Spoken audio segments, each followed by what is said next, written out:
بسم اللہ الرحمن الرحیم۔ السلام علیکم۔ الحاد سیریز میں خوش آمدید۔ ناظرین کرام، ایک نئے سلسلہ گفتگو کا ہم آج آغاز کرنے جا رہے ہیں۔ اسلام اور الحاد اس کا عنوان ہے۔ الحاد پر گفتگو آج کے دور کی سب سے اہم اور سنجیدہ فکری ضرورت بن چکی ہے۔ الحاد انسان کے بارے میں، کائنات کے بارے میں، فطرت کے بارے میں، خدا کے بارے میں پورا ایک فکری بیانیہ رکھتا ہے۔ اس فکری بیانیے کو علمی انداز میں زیر بحث آنا چاہیے۔ ہماری کوشش یہ ہے اس سیریز میں کہ ہم غامدی صاحب سے سب سے پہلے اس سفر کو سمجھیں کہ جس بنیاد پر وہ خدا کو مانتے ہیں، جس دین کی وہ دعوت دیتے ہیں، اس کا اپنا علمی فکری استدلال کیا ہے، اور پھر سیریز کے دوسرے حصے میں ہم الحاد کے مقدمے کو زیر بحث لائیں گے اور غامدی صاحب سے جاننے کی کوشش کریں گے کہ ان کی زندگی بھر کا حاصل کیا ہے، وہ کیسے دیکھتے ہیں۔ اعتراضات کو آغاز کرتے ہیں۔ حزب سابق معاشرہ تشریف فرمائیں جناب جاوید احمد غامدی صاحب۔ غامدی صاحب، ایک نئے سلسلہ علمی کا آغاز کرنے جا رہے ہیں۔ میں یہ جاننا چاہتا ہوں زندگی کے اس حصے میں اور عمر کا پورا ایک فکری دورانیہ گزارنے کے بعد ایک بڑی سیریز کا ہم آخر میں آغاز کر رہے ہیں۔ اس سیریز کے آغاز سے پہلے میں چاہتا ہوں ذرا لوگوں پر آپ اپنا منہاج بھی واضح کیجئے گا، بتائیے گا کہ جب آپ اس موضوع میں داخل ہو رہے ہیں تو ترتیب کیا ہے، پیش نظر کیا اہداف اور مقاصد ہیں، اور کس طریقے سے یہ گفتگو اور بات آگے بڑھے گی۔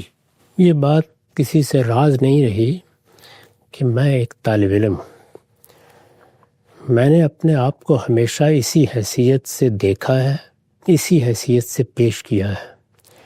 مذہب پر گفتگو ہو یا علم کا کوئی دوسرا پہلو زیر بحث ہو، وہ میرے لیے سب سے پہلے میری ذات کا مسئلہ ہوتا ہے۔ میں کسی چیز کو مانتا ہوں تو کیوں مانتا ہوں، میں نے کسی چیز کو اختیار کیا ہے تو کیوں اختیار کیا ہے، میں اگر کسی چیز کو ترک کر رہا ہوں تو اس کے وجوہ اسباب کیا ہیں، اور میں نے اگر ترک کیا ہے تو کیوں ترک کیا ہے۔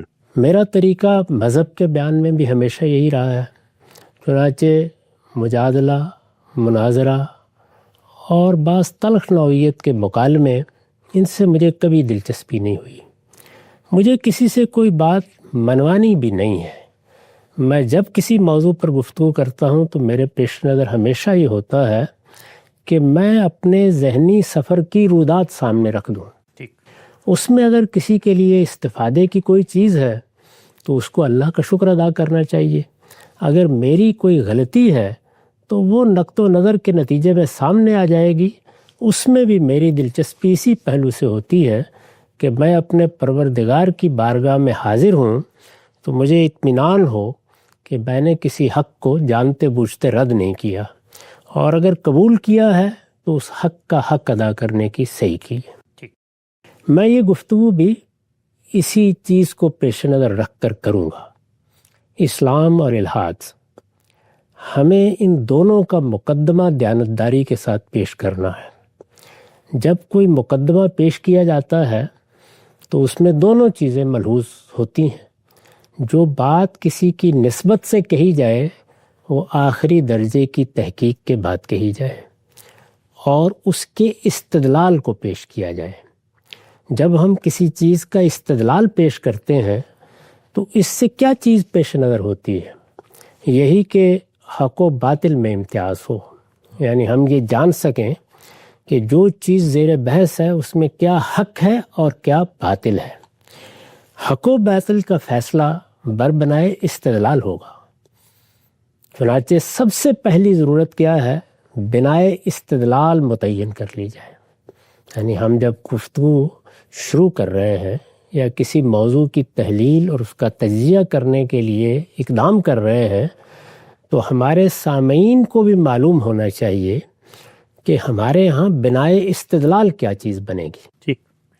بنائے استدلال ہی ہے جس کو طے کیے بغیر اگر گفتگو شروع کر دی جائے تو وہ کبھی نتیجہ خیز نہیں ہوتی۔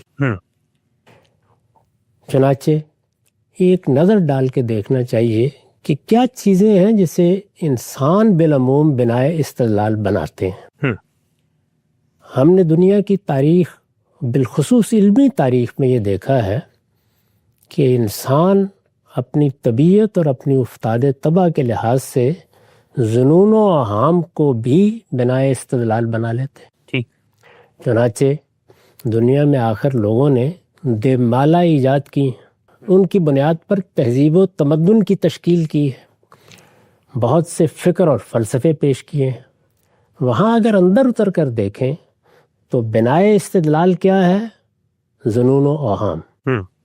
اسی طریقے سے مشرکانہ توہمات کی تاریخ عرب میں پڑھ لیں، وہ بر صغیر میں پڑھ لیں، وہ مشرق بعید میں دیکھ لیں، ہر جگہ یہ بات آپ پر واضح ہو جائے گی کہ اس میں بنائے استدلال یہی چیزیں ہوتی ہیں. یہ ظنون و اوہام انسان کی قوت متخیلہ پیدا کرتی ہے، اور پہلے مرحلے میں یہ ظنون و اوہامی کی حیثیت سے زیر بحث آتے ہیں، لیکن بتدریج انسان بھول جاتا ہے کہ بات کہاں سے شروع ہوئی تھی، چنانچہ وہ ان کو واقعہ مان کر بیان کرنا شروع کر دیتا ہے. داستانیں، قصے، اور جیسے کہ میں نے عرض کیا توہمات پر بنی ہوئی دیومالا، وہ سب اسی بنائے استدلال کو پیش نظر رکھتی ہے، اور بہت سے لوگ اس کی جانب متوجہ بھی ہو جاتے ہیں. اس کے بعد اگر آپ دیکھیں تو عقلی امکانات بنائے استدلال بنتے ہیں.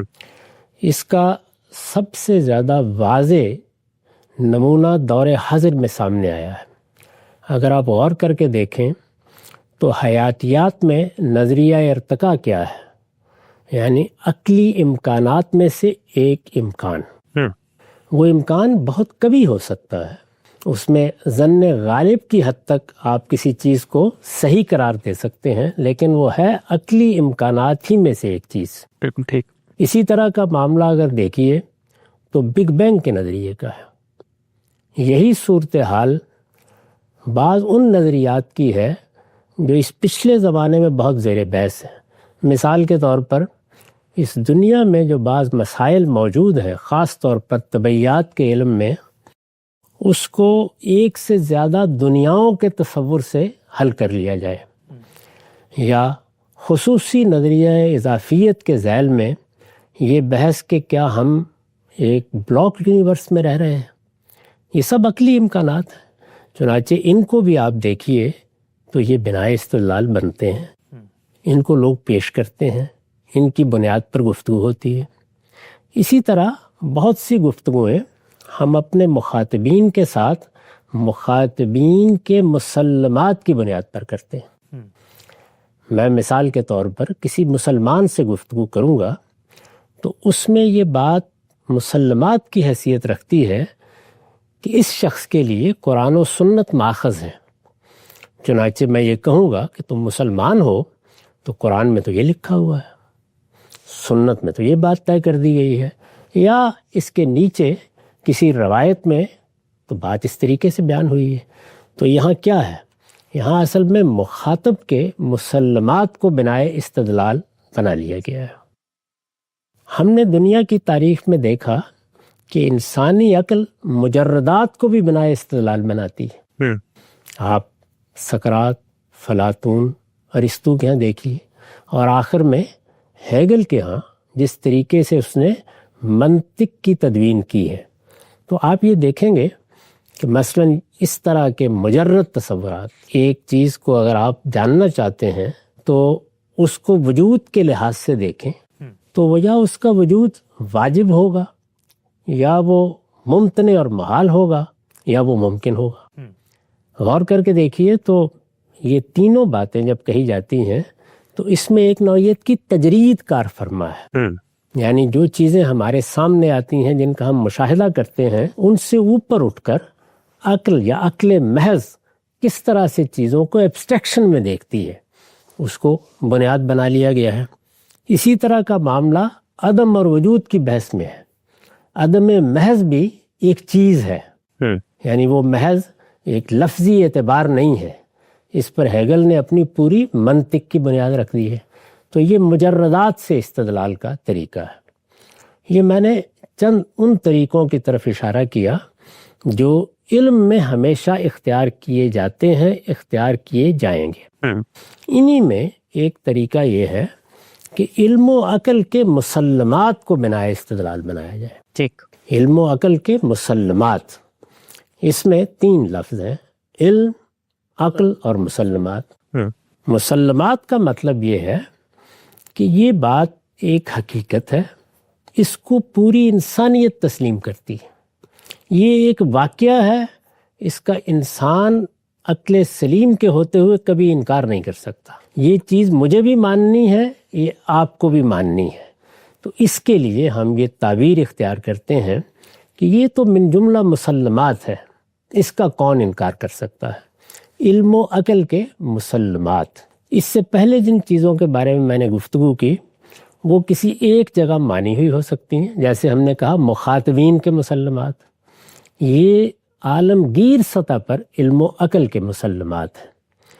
قرآن مجید نے ہر جگہ استدلال کے لیے انہی کو اختیار کیا ہے، یا بعض مقامات پر اگر مخاطبین کے مسلمات کو وجہ استدلال بنایا ہے تو اسی وقت بنایا ہے جبکہ وہ اس کے نزدیک ثابت شدہ ہے.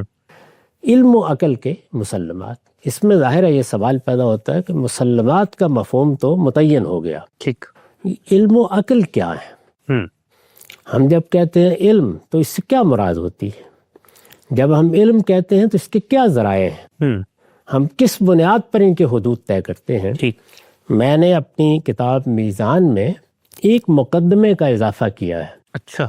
اس میں انہی چیزوں کو موضوع بحث بنایا ہے. اچھا.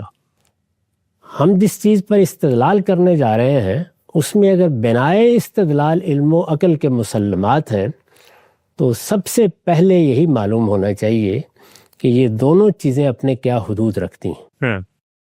اس مقدمے کا عنوان ہے علم کی بنیاد. میں آپ کے سامنے اس کو پڑھوں گا اور ساتھ ساتھ اس کی وضاحت کروں گا. اس سے اس بحث کی بنیاد واضح ہو جائے گی، بنائے استدلال متعین ہو جائے گی.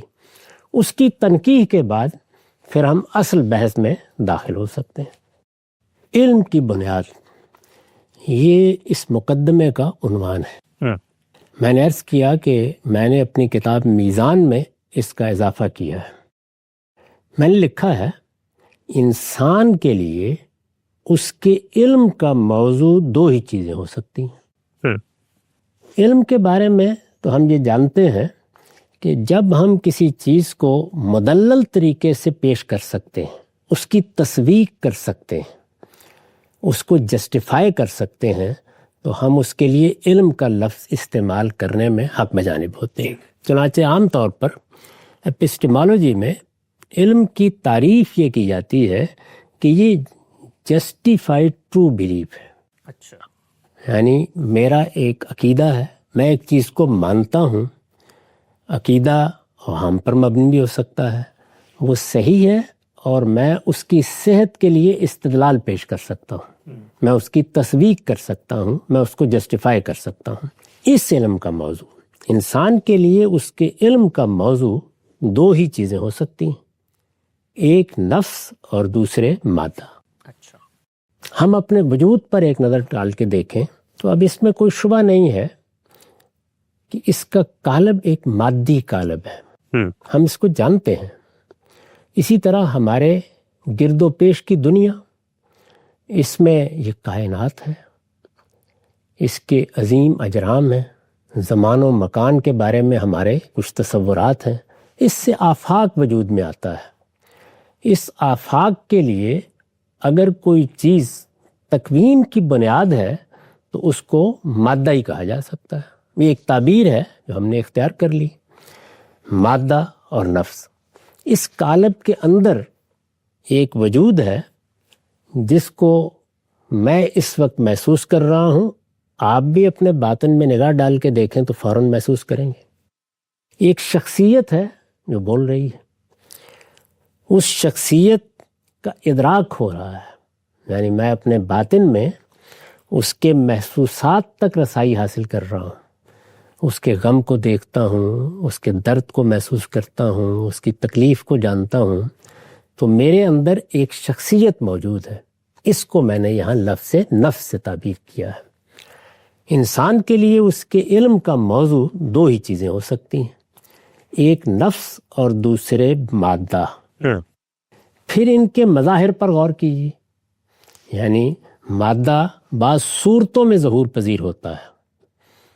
ہم یہ دیکھتے ہیں کہ اس سے میں نے کرسی بنا لی، آپ نے میز بنا لی، یہ چاند بن گیا، یہ سورج بن گیا، یہ بے شمار مخلوقات بن گئیں. ان سب مخلوقات کی تحلیل کرنے کے بعد آخر میں وہ کیا چیز ہے جو ان کے قیام کا باعث ہوئی ہے، جس کو صورت دی گئی ہے، وہ مادہ ہے۔ پھر ان کے مظاہر پر غور کیجئے، یہ مظاہر ہیں جو مختلف صورتوں میں ہمارے سامنے آتے ہیں۔ پھر ان کے مظاہر پر غور کیجئے تو وہ بھی دو ہی صورتوں میں نمایاں ہوتے ہیں، ایک شے اور دوسرے اس میں قوت کا ظہور۔ یعنی ہم کس چیز سے دنیا میں دوچار ہوتے ہیں؟ یہ آدمی ہے، یہ کرسی ہے، یہ میز ہے، یہ چاند ہے، یہ سورج ہے، یہ ستارے ہیں۔ یہاں ہم اشیاء کی فہرست بندی کر رہے ہوتے ہیں، ٹھیک، یہ اشیاء ہیں۔ چونکہ مادہ ایک ہی صورت میں نہیں ہے، اس نے سینکڑوں، ہزاروں، لاکھوں صورتیں اختیار کر لی ہیں۔ جب اس نے یہ سب صورتیں اختیار کر لی ہیں تو ہر صورت دوسری صورت سے ممتاز ہو جاتی ہے۔ ممتاز ہو جاتی ہے تو یہ شے وہ شے گویا اشیاء میں تبدیل ہو جاتی ہے۔ ٹھیک، اب مظاہر نے اشیاء کی صورت اختیار کر لی، تو یہ جتنے مظاہر بھی ہیں ان میں ایک چیز تو شے سے موسوم کی جانی چاہیے اور ہم اس کو کرتے ہیں۔ چنانچہ دیکھیے، یہ پوری بات پھر سمجھ لیجئے، انسان کے لیے اس کے علم کا موضوع دو ہی چیزیں ہیں۔ ٹھیک، یعنی وہ جب کسی چیز کو موضوع بنائے گا تو پہلے متعین کرے گا کہ میں کس چیز کو موضوع بنا سکتا ہوں۔ اس کے خارج میں یا آفاق میں مادہ ہے اور اس کے اندر ایک شخصیت موجود ہے۔ ٹھیک، تو نفس اور مادہ یہی دو چیزیں ہو سکتی ہیں۔ اس وقت اگر آپ ساری دنیا کے علوم پر نگاہ ڈالیں تو ان کی یہی تقسیم ہے۔ یعنی آپ طبعیات کو ایک علم کے طور پر پڑھتے ہیں، حیاتیات کو ایک علم کے طور پر پڑھتے ہیں، نفسیات کو ایک علم کے طور پر پڑھتے ہیں۔ غور کر کے دیکھ لیجئے اس میں کیا ہے، کہیں مادے کا مطالعہ ہو رہا ہے، کہیں نفس کا مطالعہ ہو رہا ہے۔ پھر یہ کہ نفس اپنے اجتماعی وجود کے ساتھ ظاہر ہوتا ہے، وہاں پھر نئے علوم بن جاتے ہیں، سیاسیات، عمرانیات، سماجیات۔ دنیا میں کوئی علم اس دائرے سے باہر نہیں ہے۔ یہی دو موضوعات ہیں، یعنی یا نفس موضوع بنے گا یا مادہ موضوع بنے گا۔ میں نے عرض کیا کہ نفس اور مادہ دونوں اپنے مظاہر پیدا کرتے ہیں۔ یعنی ایسا نہیں ہے کہ نفس اپنی کلی شخصیت میں، جیسے کہ افلاطون خیال کرتا ہے، وہ کہیں پڑا ہوا ہے، میرے سامنے تو وہ زید بکر کی صورت ہی میں آئے گا اور میں اسی حیثیت سے اس کو دیکھتا ہوں۔ گویا نفس ہمیشہ مظاہر کی صورت میں ہمارے لیے قابل مطالعہ ہوتا ہے۔ مادے کا معاملہ بھی بالکل یہی ہے، یعنی وہ بھی صورتوں میں منقسم ہے، اس کو بالکل الگ کر کے شاید دکھانا ممکن نہیں ہے۔ صورتیں البتہ ہمارے سامنے روزمرہ بھی ہو سکتی ہیں، وہ تحقیق کے نتیجے بھی سامنے آتی ہیں اور نئے آلات بھی ان تک رسائی پیدا کر دیتے ہیں۔ انسان کے لیے اس کے علم کا موضوع دو ہی چیزیں ہو سکتی ہیں، ایک نفس اور دوسرے مادہ۔ پھر ان کے مظاہر پر، یعنی وہ مادہ جن صورتوں میں ہمارے سامنے آتا ہے وہ اس کے مظاہر ہیں۔ پھر ان کے مظاہر پر غور کیجئے تو وہ بھی دو ہی صورتوں میں نمایاں ہوتے ہیں، ایک شے، جیسے میں نے عرض کیا، یعنی یہ اشیاء ہیں، وہ میز کی صورت میں ہے، وہ کرسی کی صورت میں ہے، وہ زید کی صورت میں ہے، وہ بکر کی صورت میں ہے، وہ مختلف جانوروں کی صورت میں ہے، وہ اجرام فلکی کی صورت میں ہے، یہ شے۔ دوسرے اس میں قوت کا ظہور، یعنی کسی شے میں جب قوت کا ظہور ہوتا ہے، یہ مٹی ہے، مادے کی ایک صورت ہے، اس میں ایک بیج بو دیا جاتا ہے تو قوت کا ظہور شروع ہو جاتا ہے، یعنی ایک حرکت پیدا ہوتی ہے۔ وہ حرکت پیدا ہوتی ہے تو اس سے نئی نئی چیزیں ہمارے سامنے آنا شروع ہو جاتی ہیں۔ بعض موقعوں پر وہ نئی چیزوں کو وجود میں لانے کا باعث بنتا ہے اور بعض موقعوں پر ہمارے لیے ناقابل فہم سی حرکت کی صورت اختیار کر لیتا ہے۔ لیکن یہ ہے کیا؟ اس کو تعبیر کیا جائے گا قوت کا ظہور۔ قوت سے مراد ہے یعنی کوئی پوٹینشل اس کے اندر تھا، کوئی چیز اس کے اندر مضمر تھی، وہ ظاہر ہونا شروع ہو گئی۔ سورج حرارت دیتا ہے، جیسے کوئی بھی چیز یعنی اپنا عمل شروع کر دیتی ہے جب، یا وجود پذیر ہونے کا عمل کر رہی ہے یا اپنی کسی خاصیت کا اظہار کر رہی ہے تو یہ گویا قوت کا اظہار ہے۔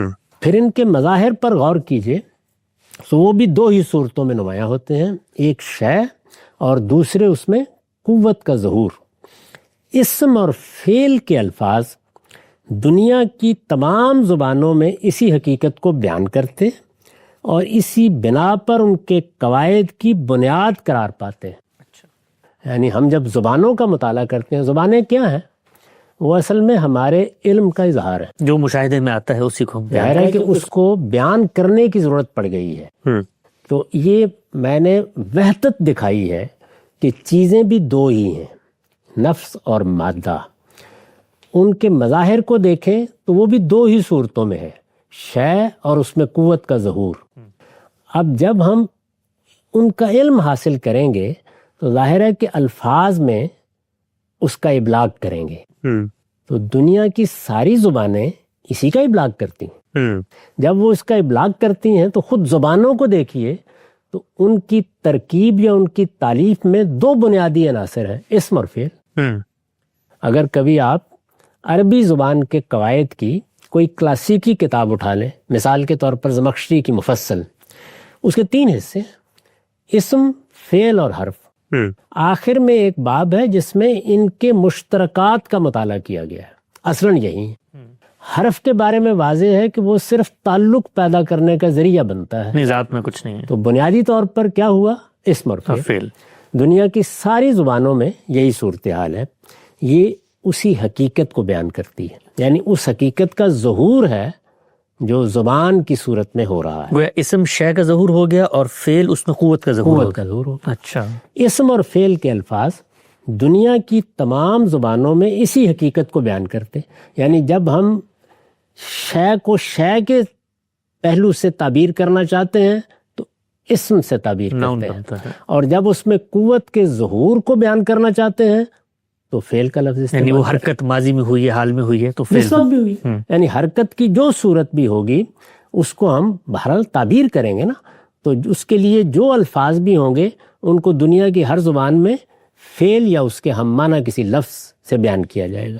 اسم اور فعل کے الفاظ دنیا کی تمام زبانوں میں اسی حقیقت کو بیان کرتے اور اسی بنا پر ان کے قواعد کی بنیاد قرار پاتے ہیں۔ یعنی ہمارے پاس کیا ہے؟ ایک شے کا مطالعہ ہے، دوسرے اس میں قوت کے ظہور کا مطالعہ ہے۔ شے کا مطالعہ اس کے وجود کے لحاظ سے، قوت کے ظہور کا مطالعہ اس کی فعلیت کے لحاظ سے۔ ان کو سمجھنے کے لیے، یعنی چیزیں کیا ہیں؟ دو ہی، نفس اور مادہ۔ اس کے مظاہر ہمارے سامنے کس صورت میں آئے؟ شے اور قوت کا ظہور۔ ہماری زبانوں نے جب اس علم کا ابلاغ کرنا چاہا تو اس کے لیے جو چیز وجود پذیر کی جس کو ہم زبان کہتے ہیں، وہ بڑا ذریعہ ابلاغ ہے، اسی سے علم منتقل ہوتا ہے۔ تو ساری زبان اصلاً کن 2 ستونوں پر کھڑی ہے؟ اسم اور فعل۔ ان کو سمجھنے کے لیے جو ملکہ انسان کو عطا ہوا ہے اسے ہم عقل سے تعبیر کرتے ہیں۔ اچھا، تو اس طرح گویا میں نے یہ تمہید میں واضح کر دیا ہے کہ جب ہم علم بولتے ہیں تو وہ کیا چیز ہے، کس کا ہے، اور جو چیز اس علم کو علم بناتی ہے ہمارے اندر، ظاہر ہے کہ اس کو دیکھتے تو جانور بھی ہیں، بکریاں بھی دیکھتی ہیں، بھیڑیں بھی دیکھتی ہیں، ہمارے اندر جو چیز علم بناتی ہے وہ عقل ہے۔ یہ ملکہ ہم کو عطا ہوا ہے۔ جس طرح دیکھنے کے لیے آنکھیں دی گئی ہیں، اسی طرح جو مشاہدات ہوں گے ان کو علم میں تبدیل کرنے کے لیے عقل عطا ہوئی ہے۔ ان کو سمجھنے کے لیے جو ملکہ انسان کو عطا ہوا ہے اسے ہم عقل سے تعبیر کرتے ہیں۔ یہی انسان کا اصلی شرف ہے، انسان کا اصلی شرف ہے، یعنی انسان کی سب سے بڑی خصوصیت کیا ہے؟ وہ عقل ہے۔ اس کو اس کے پروردگار نے، اس کے خالق نے، یا وہ اگر زمین سے بھی پیدا ہوا ہے تو عقل لے کے پیدا ہوا ہے۔ ان کو سمجھنے کے لیے جو ملکہ انسان کو عطا ہوا ہے اسے ہم عقل سے تعبیر کرتے ہیں۔ یہی انسان کا اصلی شرف ہے۔ اس کو جو ذرائع نفس اور مادہ دونوں تک پہنچنے کے لیے میسر ہے، یعنی وہ ملکہ کیا ہے؟ عقل۔ اس عقل کو اب رسائی حاصل کرنی ہے، اپنے موضوع تک رسائی۔ موضوع کیا ہے؟ نفس اور مادہ۔ نفس اور مادہ۔ تو ان تک وہ کیسے رسائی حاصل کرے گی؟ یعنی عقل جو میرے اندر ایک ملکے کی حیثیت سے موجود ہے، اسے تعلق پیدا کرنا ہے۔ اگر اس کا تعلق پیدا نہیں ہوا، اس کی رسائی نہیں ہے، تو علم کی ابتدا ہی نہیں ہو سکتی۔ اس کو جو ذرائع نفس اور مادہ دونوں تک پہنچنے کے لیے میسر ہیں انہیں حواس کہا جاتا ہے۔ اچھا، سینسز۔ یعنی میری آنکھیں ہیں وہ دیکھتی ہیں، میرے کان ہیں وہ سنتے ہیں، میرے ہاتھ ہیں وہ چھوتے ہیں۔ اس کو یعنی عقل کو جو ذرائع نفس اور مادہ، نفس اور مادہ جو اصل میں علم کا موضوع ہے، دونوں تک پہنچنے کے لیے میسر ہیں انہیں حواس کہا جاتا ہے۔ عقل کے لیے ان کی حیثیت گویا باب العلم کی ہے، یعنی علم اگر ایک شہر ہے تو اس کا دروازہ یہی حواس۔ ٹولز کے بغیر ظاہری بات ہے کہ ان ذرائع کو استعمال کیے بغیر وہ اس شہر میں داخل نہیں ہو سکتی۔ یہ حواس جس طرح ظاہری ہیں اسی طرح باطنی بھی ہیں۔ اچھا، حواس بھی اب آگے ہیں، یعنی حواس یہ ظاہر میں تو آپ بھی دیکھتے ہیں، میں بھی دیکھتا ہوں، جیسے ہم 5 حواس گنوا بھی دیتے ہیں، سونگنا، کھانا، دیکھنا، سننا، تو یہ ظاہری ہیں۔ باطنی حواس وہ ہیں جو میرے غم کو محسوس کرتے ہیں، میرے درد کو محسوس کرتے ہیں، میرے اندر اٹھنے والے خیالات کو دیکھتے اور جانتے ہیں، میری کیفیات کا ادراک کرتے ہیں، تو وہاں بھی حواس ہے، وہاں پر بھی یہ باب العلم موجود ہے۔ یہ حواس جس طرح ظاہری ہیں اسی طرح باطنی بھی ہیں۔ ظاہری حواس انسان کی عقل کو مادے سے متعلق کرتے اور باطنی نفس کے ساتھ اس کے ربط و تعلق کا ذریعہ بنتے ہیں۔ یعنی جس پروردگار نے مجھے اور آپ کو وجود بخشا ہے اس نے میرے لیے ان کو باب العلم بنا دیا ہے۔ یا اگر کوئی شخص نہ مانتا ہو تو جس قدرت نے مجھے یا آپ کو وجود بخشا ہے اس نے باب العلم کی حیثیت ان کو دے دی ہے، میرے ظاہری حواس، میرے باطنی حواس۔ عقل کے لیے ان کی حیثیت گویا باب العلم کی ہے۔ یہ حواس جس طرح ظاہری ہیں اسی طرح باطنی بھی ہیں۔ ظاہری حواس انسان کی عقل کو مادے سے متعلق کرتے اور باطنی نفس کے ساتھ اس کے ربط و تعلق کا ذریعہ بنتے ہیں۔ اچھا، اس سے جو حقائق انسان کے علم میں آتے ہیں، یعنی ظاہر ہے کہ وہ باب العلم ہے تو داخل ہوگی وہاں سے۔